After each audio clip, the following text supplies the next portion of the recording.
जय निताई, जय निताई। नमस्ते जी।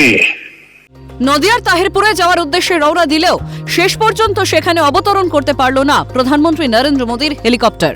খারাপ দৃশ্যমানতার কারণে প্রধানমন্ত্রীর হেলিকপ্টারটি ফিরিয়ে আনা হয় কলকাতার দমদম বিমানবন্দরে। সেখান থেকেই ভার্চুয়ালি ভাষণ দেন তিনি। ৩,২০০ কোটি টাকা উন্নয়নমূলক প্রকল্পের উদ্বোধন করেন তিনি। এসআইআরে মতুয়াদের একটি বড় অংশ বাদ পড়েছে, সেই নিয়ে প্রধানমন্ত্রী কি বার্তা দেন সেদিকেই তাকিয়েছিলেন মতুয়া সম্প্রদায়ের মানুষজন। ভাষণের শুরুর দিকে মতুয়া সম্প্রদায়ের কথা শোনা যায় প্রধানমন্ত্রীর মুখে। জয় নিতাই বলে নিজের বক্তব্য শুরু করেন প্রধানমন্ত্রী নরেন্দ্র মোদী। জয় নিতাই, জয় নিতাই। তবে এসআইআরে মতুয়াদের ভূত ভবিষ্যৎ কি হবে তা নিয়ে টু শব্দ করলেন না প্রধানমন্ত্রী। নমস্তে জি, জয় নিতাই। বড়রা আমার প্রণাম নেবেন।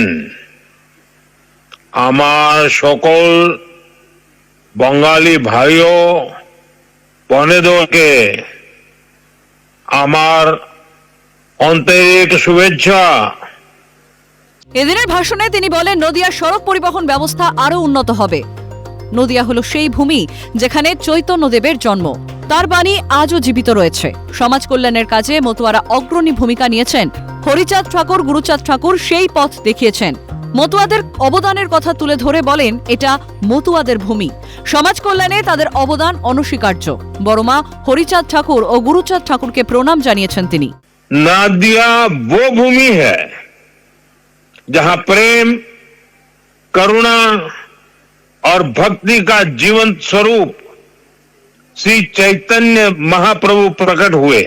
श्री हरिचांद ठाकुर ने हमें कर्म का मर्म दिखाया। श्री गुरुचांद ठाकुर ने कलम थमाई और बोरोमा ने अपना मातृत्व बरसाया। इन सभी महान संतानों को भी मैं नमन करता हूं। এসআইআর এর নাম বাদ গিয়েছে মতুয়াদের একটা বড় অংশের। এরই মাঝে বঙ্গে মোদীর মুখে মতুয়া স্মরণ। তবে কি ২৬-এর বিধানসভা ভোটের আগে মতুয়াদের মন ছুঁতে চাইছে বিজেপি? ক্যালকাটা নিউজ।